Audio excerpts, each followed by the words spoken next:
Momento do Discipulado.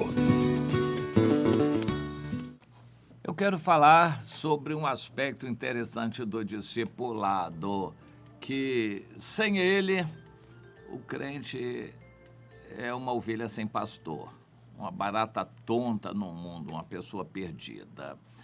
O discipulado é necessário para a pessoa estar sendo instruída e avaliada e caracterizada como em comunhão.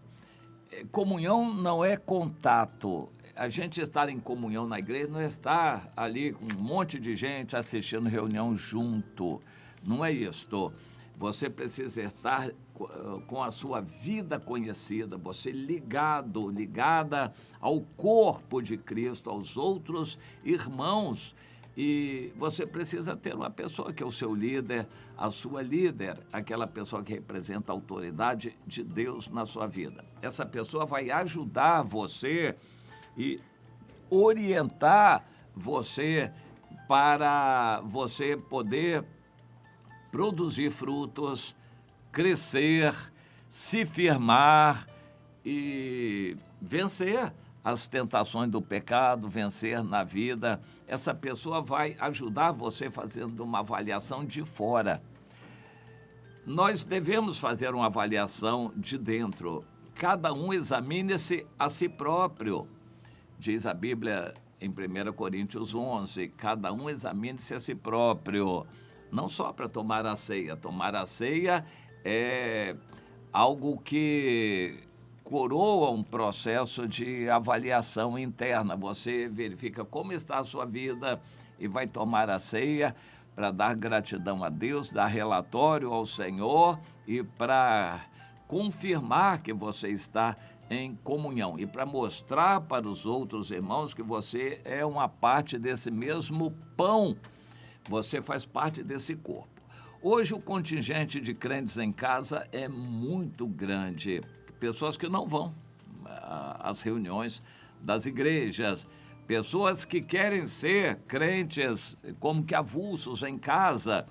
É uma situação dificílima. A pessoa não consegue se levantar, não consegue influenciar outras, não consegue viver em comunhão, não consegue produzir frutos. É muito difícil a situação de um crente assim. É uma ovelha sem pastor.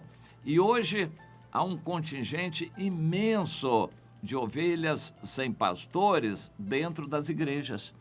Elas estão ali ajuntadas, mas nem de longe edificadas. Elas nem sabem o que é ser edificada. A pessoa está assistindo a reunião como um show religioso e é o que se pode fazer nessas igrejas, não se pode fazer mais do que isto. Mas o cristão precisa de ligação. Esse conceito é fundamental.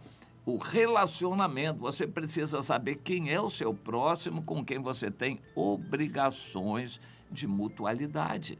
Sem cumprir todos os mandamentos de mutualidade da Bíblia, que são muitos, que é compromisso de mutualidade, levar a carga uns dos outros, suportar uns aos outros, amar uns aos outros, tudo isso é ordem. Se você não obedecer, não está obedecendo, não é serva do Senhor, não é servo do Senhor. Amar uns aos outros e orar uns pelos outros. Você vai querer saber quem são uns, quem são os outros. Pois é, se você não vive em comunhão, não vai saber. Ovelha sem pastor não sabe, mas é necessário você estar em comunhão, ter um líder, uma líder para supervisionar a sua vida e fazer uma avaliação e ir corrigindo, orientando, mostrando o que você deve fazer para melhorar, para crescer, para frutificar. Pois é, quando a pessoa se limita a assistir reunião de igreja, ele fica como uma barata tonta, uma ovelha sem pastor, uma pessoa perdida dentro da igreja. Ele assiste reunião, mas não sabe mais o que fazer. Eu nunca vou me esquecer de uma irmã que contou que ela, com dificuldade, ela foi à igreja porque ninguém convidou. Ela entrou, não sabendo se seria posta para fora. Quando não foi posta para fora, ainda no final houve o convite para voltar na próxima reunião, ela se sentiu convidada, ela ficou maravilhada. Ela veio ali para a igreja e ficou ali na igreja 5 anos. Eu não sei se ela foi batizada, ela ficou naquela igreja 5 anos. Ela disse que durante esse tempo, nunca uma pessoa sequer se dirigiu a ela para conversar, para cumprimentar, para saber quem era ela. Nunca uma pessoa sequer se dirigiu a ela nessa igreja por 5 anos. Depois ela veio para o nosso meio e ficou maravilhada com a comunhão. Mas eu ouvi de mais pessoas que tiveram essa mesma experiência. Eram ovelhas sem pastor dentro de uma igreja, que tinha um pastorzão, um presidente oficial, formal, lá na frente, mas ela não tinha um pastor pessoal. O conceito do ministério pastoral é pessoal. A pessoa precisa de um pastor pessoal e não de um pastor chefe lá da frente para dirigir a igreja. Precisa de um líder, que é o seu pastor pessoal. Este é o conceito do discipulado, que é responsabilidade de quem está à frente, mas é principalmente mais interesse de quem precisa, de quem quer ser discípulo e precisa de ser discipulado. Tem que procurar alguém, você vai ter que procurar alguém para ajudar você, para orientar você, e você tem que fazer a sua parte também, procurar reconhecer uma pessoa que tenha vida, que tenha autoridade espiritual, que possa ajudar você. Então, esses aspectos precisam ficar claros, mas do modo que as igrejas estão, muitas igrejas massificadas, mesmo igrejas pequenas, funcionam também como massificadas. Um dia desses eu passei num domingo, à noite, em geral, quando a maioria das igrejas se reúne, e fui ver uma igreja que é assim de badalação, e, enfim, se envolve com política, e eu passei e eles sempre fizeram muito barulho. Quando eu olhei, tinha nem meia dúzia de pessoas lá. Uma igreja que faz propaganda, que faz barulho, que se mete em política, etc, etc. Tinha nem meia dúzia de igrejas. Eu fiquei tentando entender aquilo, o que está acontecendo ali. O culto estava transcorrendo normalmente com som muito alto, mas pouquíssima gente ali. Onde estavam aqueles que já estiveram? E não tem gente nova ali. Eu estranhei aquilo, estranhei bastante, mas fiquei estranhando, estou estranhando até hoje, e fiquei impressionado com aquilo. Há muitas igrejas que são massificadas com um número pequeno de pessoas. Aquele caso era assim.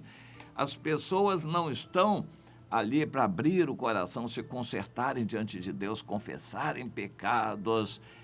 Isso é difícil ser feito numa reunião grande. Precisa ser feito uma célula, uma reunião pequena, com pessoas conhecidas, sempre as mesmas. A célula pode crescer, agregando mais pessoas, mas não é para perder ninguém. Aquelas pessoas que estão ali são sempre as mesmas. Uma célula não é um culto com poucas pessoas. Isso precisa ser feito nas casas, nos escritórios. Culto precisa ser feito em todo lugar. Invocar o nome do Senhor. O que é culto? Quando 2 ou 3 pessoas se reúnem no nome do Senhor. Isso precisa ser feito nas casas, nos escritórios, no ambiente de trabalho, na rua, em praça pública, em todo lugar. Eu gostei. Até hoje eu gosto, só que não tenho feito cultos ao ar livre. Eu gosto de cultuar a Deus de público, ao ar livre. É uma alegria que eu tenho no coração, e a gente se expor para que as pessoas vejam. Isso, para mim, é muito bom. Mas nas casas, no ambiente de trabalho, eu passei grande parte da minha vida profissional ajudando, criando grupos culto a Deus no ambiente de trabalho. Em todos esses lugares, Deus me abençoou. Em todos os lugares por onde eu passei, onde não tinha, a maioria não tinha, a gente criava. E aquele grupo que se reunia, em geral, na hora de almoço ou em outro horário mais apropriado, era um testemunho da presença de Deus ali naquele ambiente de trabalho. E em todos eles sempre havia frutos para a glória do Senhor. E isso é bom. Culto é para ser feito em todo lugar, mas a célula não é culto. Culto precisa ser feito para pregação do Evangelho, invocação do Senhor, adoração a Deus em todo lugar. 2 ou 3 se reunindo em nome do Senhor. Isso precisa ser multiplicado. Culto todo dia, vários cultos por dia, em todo lugar. Isso é importante que seja feito. Mas a célula também é importante. A célula é um grupo de pessoas, sempre as mesmas, que se conhecem, se reúnem para crescimento espiritual. Uns conhecem os outros, abrem o coração, confessam seus pecados. O assunto da célula não é estudo bíblico nem pregação. O assunto da célula é a vida de cada pessoa ali. De certa forma, o culto maior da igreja não deveria ser necessariamente temático ou circunstancial, aproveitando notícias para ser o assunto do culto, não. Eu creio que o mais importante no culto é a vida da igreja. Quando a igreja se reúne no domingo, em geral, domingo à noite, aquilo deveria ser uma festa daqueles irmãos que estão ali. Mas há certos cultos que são tão impessoais que os crentes, os chamados membros da igreja, se sentem um peixe fora d'água ali. Eles se sentem totalmente por fora, porque a reunião é para falar de assuntos vários, apresentação de novidade, pessoas importantes, músicas que não tem nada a ver.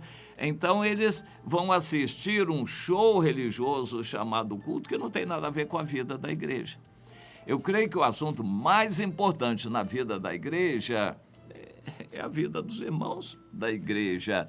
E o que está acontecendo na célula, a alegria de um culto, um trabalho novo aberto em tal lugar, e irmãos que venceram, irmãos que estão vencendo, concluindo etapas e estão crescendo espiritualmente, produzindo frutos. Esses devem ser assuntos importantes do culto, para agradecer a Deus por isto. E orar a Deus por isso também, para Deus continuar abençoando. Mas existem cultos aí que a impressão que a gente tem que não tem nada a ver com as pessoas que estão ali. São cultos totalmente fora do assunto da vida daquelas pessoas. Então são cultos, sei lá, que pode ser produzido na internet sem problema nenhum. E por isso muita gente está desistindo de ir à igreja. A igreja, eles se sentem um peixe fora d'água. Já são ovelhas sem pastor. E o culto não tem nada a ver com eles, com o que eles fazem, com a vida deles, com os problemas que eles enfrentam. O culto é para dar respostas a perguntas que ninguém fez. Eu lembro dessa expressão. O culto é para dar respostas a perguntas que ninguém fez, assuntos totalmente fora da vida das pessoas. Eles dizem, eu venho aqui para quê? Perder tempo? Gastar dinheiro de passagem, me esforçar, chegar tarde em casa, enfrentar perigo na condução à noite para assistir uma falação que não tem nada a ver com a minha vida? Pois é, a vida da igreja devia ser a vida dos membros da igreja. E o assunto de culto deveria ser aquilo que os crentes estão vivendo. Bem, na célula é só isso que é para ser tratado, a vida dos irmãos. Como está, confessando os pecados, orando uns pelos outros, a questão de santificação, as lutas que cada um enfrenta em família. Esses devem ser os assuntos das células e fortalecendo cada um ali. Então, cada pessoa que ama o Senhor deve buscar ser discipulada e participar de uma célula onde a sua vida é conhecida e o líder que tem mais experiência vai poder ajudar mais. E assim a igreja cresce.